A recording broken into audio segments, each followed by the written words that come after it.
Well, hello to anyone who might be out there.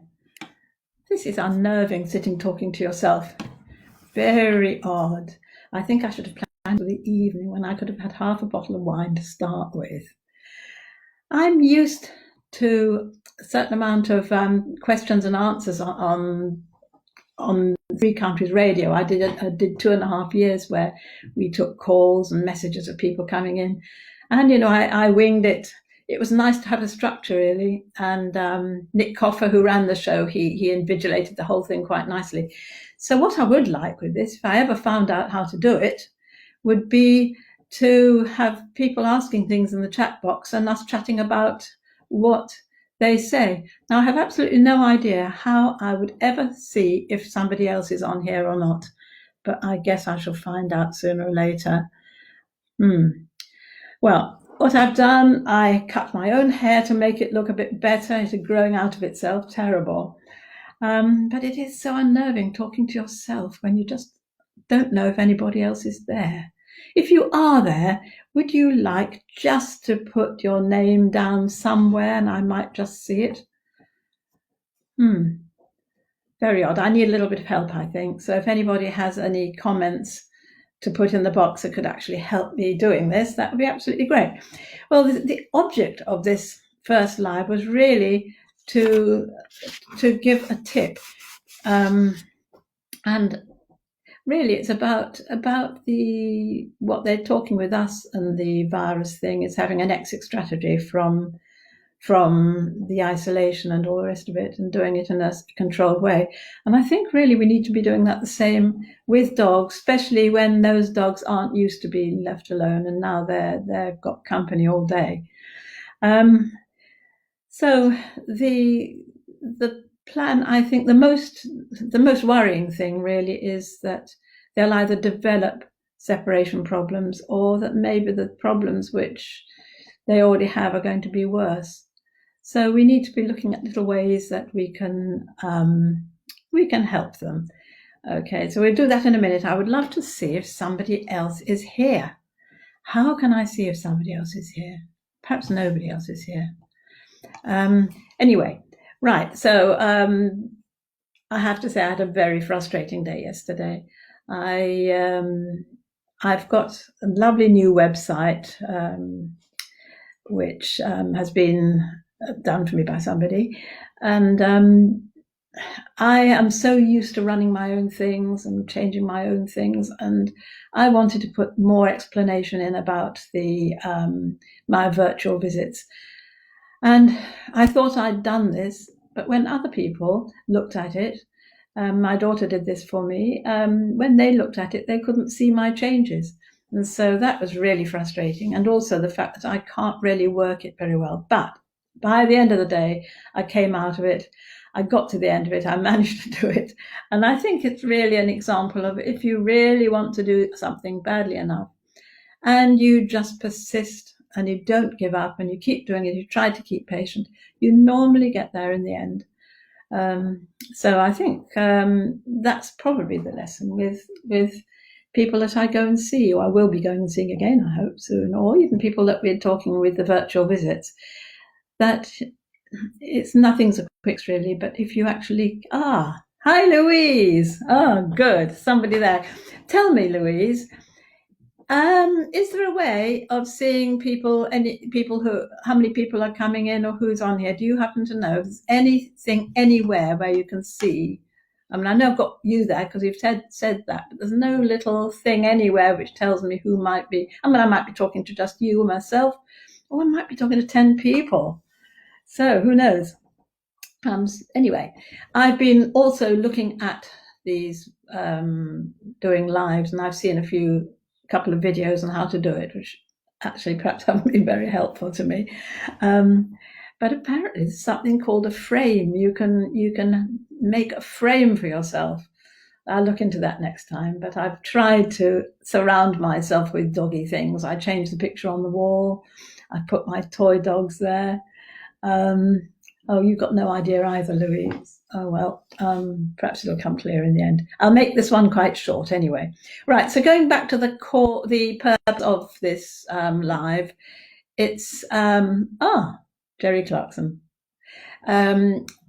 It's really just have a little think about what might be a good idea when we do our exit strategy for the dogs, how we can stop them having separation problems from us. So what will probably be happening is that you may be working from home, in which case there they are under your desk, maybe pestering you, maybe very much like having children at home and trying to work, but you're there all the time. So this is what I would do.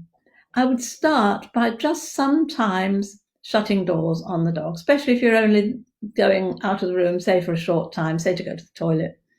And what you can do if you think the dog's going to be unhappy about that is, as you go, drop a little bit of something tasty on the floor. So the dog realizes that when you go and shut a door, it's probably going to be associated with something quite nice. I would also, if the dog already is beginning to show signs of worry, I would build up from there, making the exits a little bit longer, and then doing the same thing maybe out into the garden, or going out the front and standing out the front, shut the door, walk away a bit so that the dog actually doesn't think you're there, can hear you breathing the other side of the door. And again, drop something nice before you go. But I would say it's important not to push the dog over his or her threshold. So if the dog's already worried, make it like a few seconds. If the dog can already tolerate it, just for, say, 10 minutes, then I think you need to maintain that 10 minutes so that when you do go out, you can also, you've got a sequence of things that that you do before you go out. It might be go and put your makeup on. It might be, especially for ladies, it might be pick up your keys. It may be you could factor in some of those normal prompts that the dog gets to know that you're going to go out. The other thing is when you come back. Years ago, they used to say, I think it was the Jan Fennell dog listeners used to say, you must ignore your dog for 5 minutes. So that just seems totally pointless. But on the other side, I think it's a mistake to be too excitable, like you've been gone for a month and you thought the dog was going to die. So it's quite good, I think, to make your returns in these cases quite casual and quite sort of everyday things, and be fairly boring when you come back again. So those are my tips for that. As Alison says, thanks, Alison. It's nice to have a little bit of person there. Yes, baby steps. In fact, I think when some of our dogs, we don't even know that they got separation problems, do we? Maybe they're quiet. There was a Channel 4 program in The Secret Life of Dogs, which planted cameras in a lot of houses. And I think it was a huge proportion of dogs, something like, 60 to 80% or something, that actually suffered quite severe separation problems. And the people didn't realize their dogs were quiet, but they might be panting, drooling, just staring at the door, really distressed. And what was also quite distressing was watching some of these people watching back the videos. They were in tears because they just had no knowledge of their dog being so upset when they went out. And of course, they had to go to work every day. And we all know people who are out at work who are worrying all the time about their dogs. One good thing, of course, is to get a camera and just check what your dog's doing while you're out. I mean, you could soon find from that whether any, say, distraction is boredom or surrounding the door, wanting to get out to get to you. You could probably analyze it, and you could also get to know what exactly the dog is doing. And you may actually very well find that the dog's sleeping on the sofa, or even in some forbidden place like on your bed, really, really pleased to have a bit of peace from all the family. But you need to find out what it is, and I think we need to prepare for it. Louise, did when you kept them indoors while you were gardening, good idea, and they had each other, of course, how did they react? Was Twiglet wanting to get to you? He must surely wanted to be part of the action. Twiglet's absolutely adorable. He's a little energy power pack. She, I should say. Yes, so that would be my tip for today. Just first of all, be aware that your dog may have separation problems, even though you don't realize it. So make sure that you maintain what the good things that you have got when you go out. And if by any chance you know your dog has separation problems, this is your ideal chance to do something about it. Because, I go to people who go to work, say 8 hours a day, that they have a dog walker probably in the middle, sometimes not. But a lot of that day, the dog is stressing. It's very unhappy.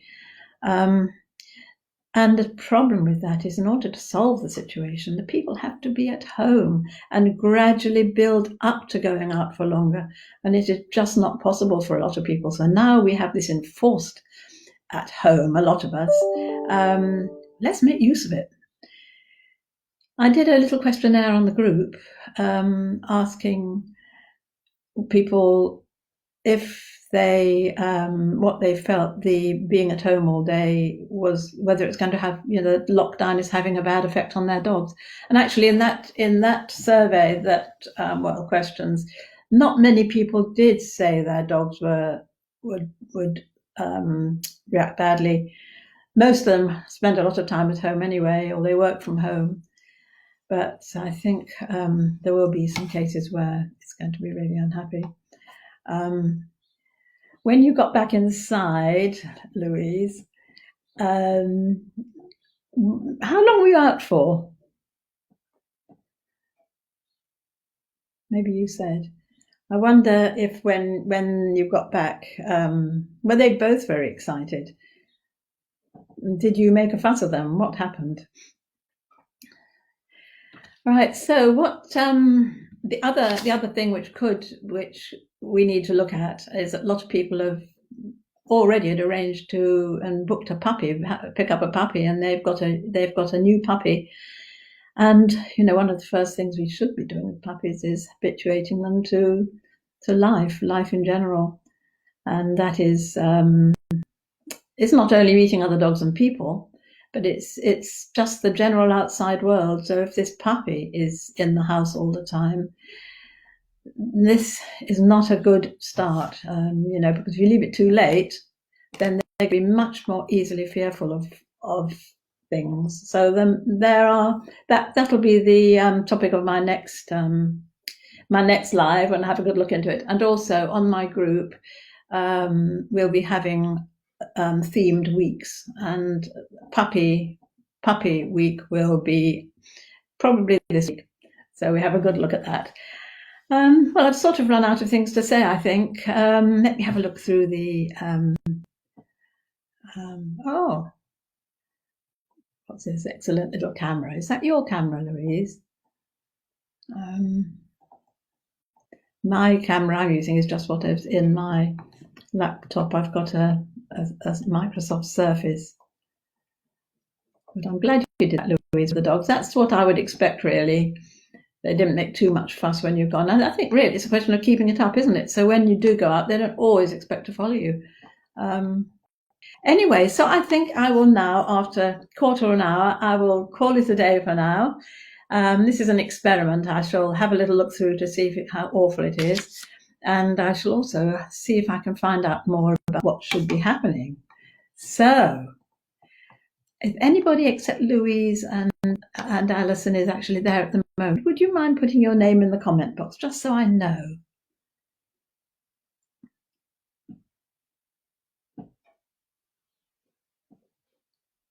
Right. What I shall do also is, I'm sure there's a recording. I'll put that out as well, and we'll make this a start of something regular.